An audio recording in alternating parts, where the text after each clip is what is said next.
With the recent announcement of the S5 II and the S5iix, of course, one of the biggest topics of discussion is autofocus, considering that these new cameras now feature a brand new phase hybrid detect autofocus system. So, of course, I want to be the gift that keeps on giving, and since everyone's been asking me about how it compares to the Sonys of the world, I have gone out and I've borrowed a Sony A74 from one of my mates, and I've actually done the basic, AF comparisons between the S5 II and the A74, so you guys can see exactly how the new Lumix autofocus system shapes up to arguably the best in the industry.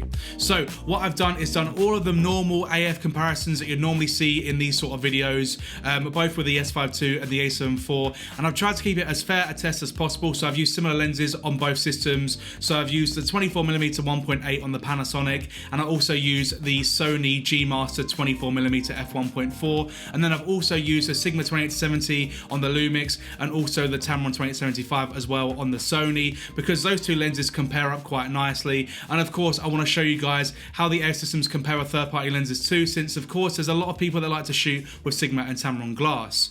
What I'll also be sure to do is leave the AF settings I use for each camera sort of on the screen as well during each comparison, so you guys can see that there's no trickery going on. Of course I want this test to be as fair as possible so you guys can have the information that you need.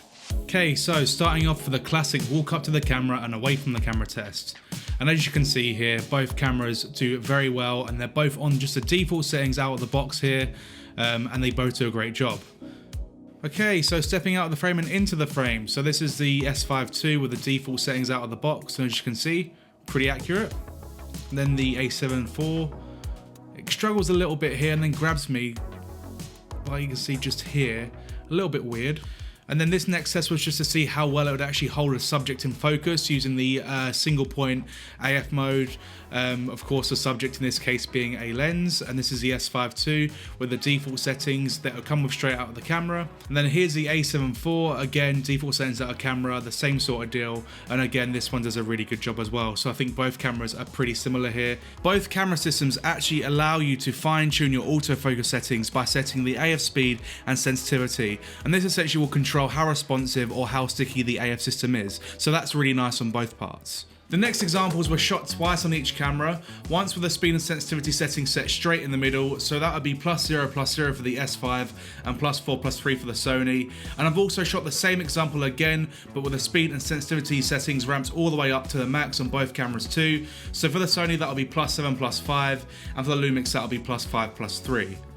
I've done this because I want to show you guys what the middle ground looks like on both systems in terms of smoothness and accuracy, and then I also wanted to see how they both perform if you are looking to get the absolute snappiest response possible. Personally, I only tend to use the S5 II on +0/+0, which actually happens to be the default out of camera settings, because for me it's a really nice mix of stickiness and accuracy.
So as you guys can see from those examples, the S5 II does an absolutely fantastic job at holding its own against the A7 IV. And what's absolutely crazy is the fact that this is actually the first iteration of this new autofocus system for Lumix, whereas the A7 IV is featuring the latest and greatest AF system from Sony, which must be at least 4 or 5 generations in its innovation at this point. So that means that if you are looking to go out and invest in either the S5 II or the S5 IIX, then you can be rest assured that you're going to have decent, working, reliable autofocus that is actually just as good as Sony's autofocus system, and in some cases even better, which is just insane. It's so good. If you haven't already checked it out, I've done a full first look video of the S5 II that you can see here, and I've also made a full spec rundown of the anticipated S5 IIX that comes out in May of this year, and that will also be linked in the card, so be sure to check out those videos. So yeah, thank you so much for watching this video. I do hope that you found it somewhat useful, entertaining or interesting, and if you did, then please be sure to subscribe because it helps me out a lot. And yeah, hopefully I shall see you in the next one.